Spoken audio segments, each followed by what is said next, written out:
Okay, this is my brand new MLOG jaw harp from East Coast Jaw Harps.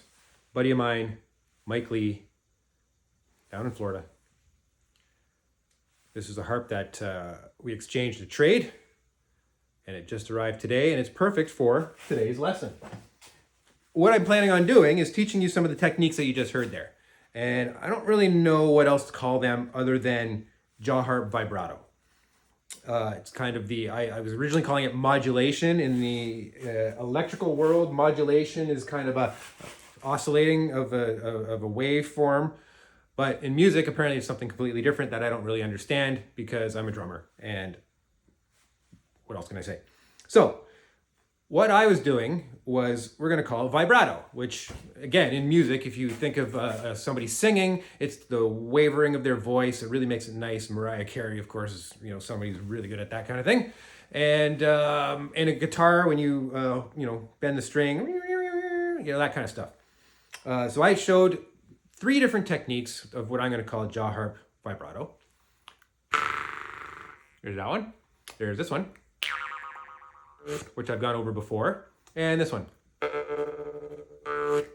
And they're actually quite easy. The trick to utilizing them is, of course, building on the patterns that we've talked about before and having a sense of timing, knowing the length of your notes and how long to carry on these sort of vibratos. You're also going to be a bit limited into how long you can anyway, just from how you can physically make these sounds. The easiest one, I find the easiest, maybe not the easiest for many people, is this one. And all I'm doing, I'm rolling my tongue. If you're from Canada, you roll up the rim to win. If you're from Scotland, then it's right.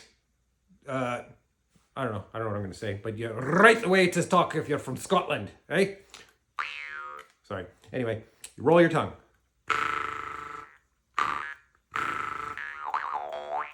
It's the easiest one to control the length of it as well, because you just stop rolling your tongue if you want it to stop.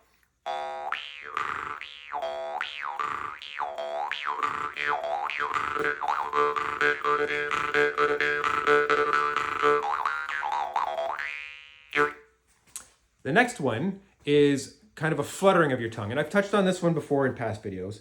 And I like this one. To me, it makes it sound like a kind of a spaceship kind of thing, or a spacey sound. I like it. So what I'm doing here is I'm kind of making a na-na-na-na-na-na-na sound. So my tongue is pressing up against the top of the roof of my mouth and fluttering up there to make that sound.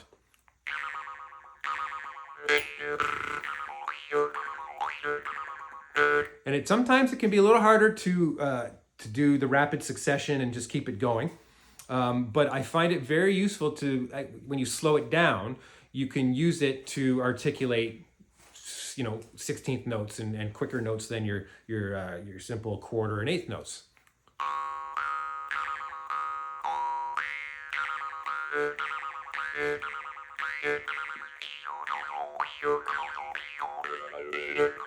If you start making different sounds with your mouth, bringing your lips off the harp a bit, you can obviously make it a little bit more interesting.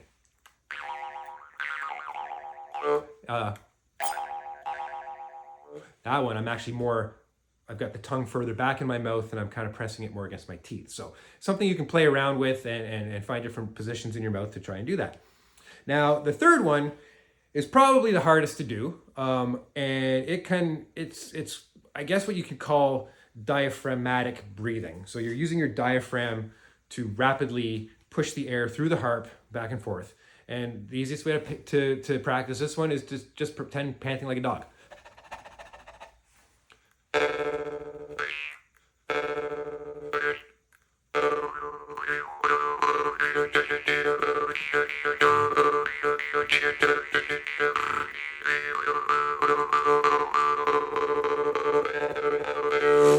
practice it enough, you can start to control it.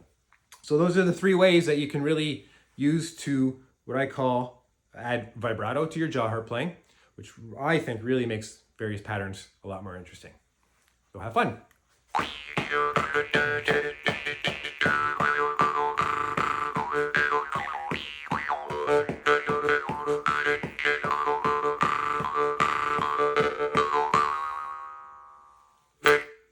Adios.